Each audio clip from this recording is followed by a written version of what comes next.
वसुदेवसुतं देवं कंसचाणूरमर्दनं देवकी परमानन्दं कृष्णं वन्दे जगद्गुरुम्. Gita is the ultimate scripture, which is Shastra and Stotra and Sutra. When it says Nainam Chindandi Sastrani Nainam Dagati Pavakaha, when it says the basic ideas, when it explains the basic concepts about the Atman, about the life, it is Shastra. When it says Namo Purastat Prushtadaste Namostude Sarvadayeva Sarva, Arjuna is doing the stotra. Arjuna is praising the Lord. He is expressing his devotion. O Lord, I bow down to you from all the sides. You are the ultimate. This book is stotra. When you read all these lines, you experience this book as a stotra. There is another one beautiful sloka. Ananda Viryam idamikravat Ananda Viryam ida vikramastvam sarvam samapnoshi tadosi sarva. These slokas prove Gita is stotra. Then there is another sloka from Dhyana Yoga. Samam gaya sire grivam darayanna chalam stiraha samprekshana sigakram swam disaschana valogayan. This gives you the straight technique how to meditate. Through these slokas, Gita is proved as sutra. Gita is Shastra, which gives you intellectual understanding, and it's a stotra, which creates emotional love for the divine, and it's a sutra, which gives you the technology of reaching the experience. And something more. What do I mean by the word and something more? Not only he explains all these things, he repeats it again and again and again so that it will be drilled in you. Somebody asked Buddha, for 40 years you are speaking, but you are speaking the same thing. All your teaching can be reduced to one book, Dhammapada. It is reduced to one book, Dhammapada. They asked him, why are you speaking the same thing? Buddha says, yes, I speak the same thing because you never hear. You never listen because you don't listen. Again and again we miss. There are 3 kinds of doctors who just gives you prescription, 1 level doctor. 3rd level. 2nd level, he gives prescription and medicine both in your hand. He gives you the medicine also, not only prescription. There's another kind of doctor, 1st level. He opens your mouth and puts the medicine. He sees that you take the medicine. Krishna is 1st kind of doctor. He sees that you experience.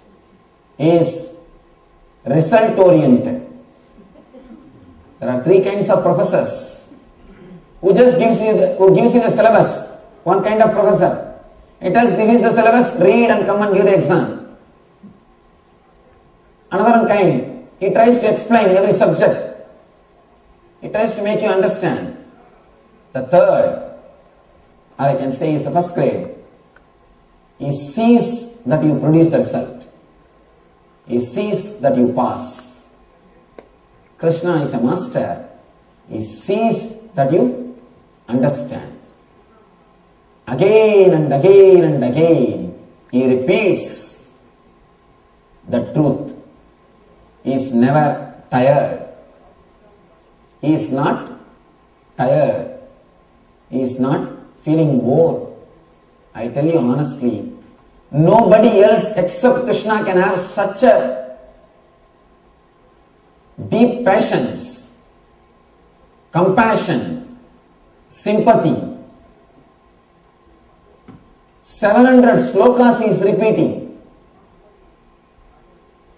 continuously, again and again and again.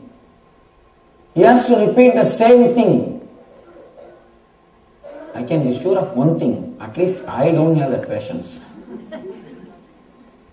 I can't imagine repeating the same thing so many times unless you have a deep compassion, unless you have a deep concern, unless you have so much of sympathy.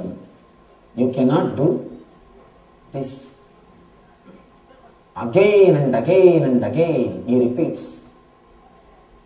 And this Arjuna, I have my own doubt. Arjuna cannot be so dumb as it is described in the Gita. He cannot be, because he is after all a Kshatriya, king. He is from a king family and he lived with Krishna throughout his life. And he is a friend of Krishna. And he lived with Krishna. He cannot be so dumb. I think all these questions Arjuna raises may be for sake of us, for our sake, for us. Maybe he knows there are so many thousands of Arjunas are going to happen in the planet Earth. So he is representing humanity. He is not just asking for himself. He is representing all the questions from all the human beings. He is like an agent in marketing department. They collect all the questions from consumers, and is represented the manager, superiors. So he has collected all the doubts from all our heads. One thing I am surprised. How did he collect the doubts which can be created only now?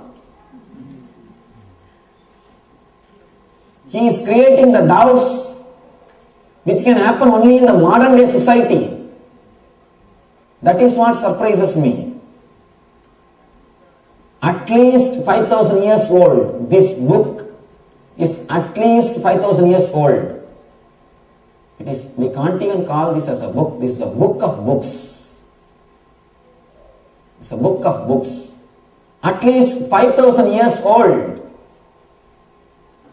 But he is creating all the doubts, all possible doubts, and doubts which can happen only to a developed or so-called developed modern day humanity. Sometimes people ask me, why do you say, Swamiji, only the doubts which happens in the modern time? See, in those days, people are more simple, innocent. Intellectually, they are not so much developed. Even the scientists who are working on the brain, physiology of the brain has totally changed. Understand, physical structure and physiology, both has gone a tremendous, both has grown, or very big transformation. We have achieved even in the brain size. We have achieved growth even in the size of the brain. Apart from brain, the mind, complications of the mind, even in that We have reached a peak.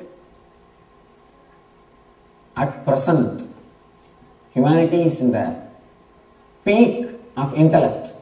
That is why so much of depression.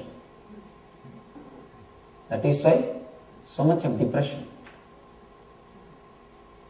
But here Arjuna is asking the questions which can be created only by the refined intellect.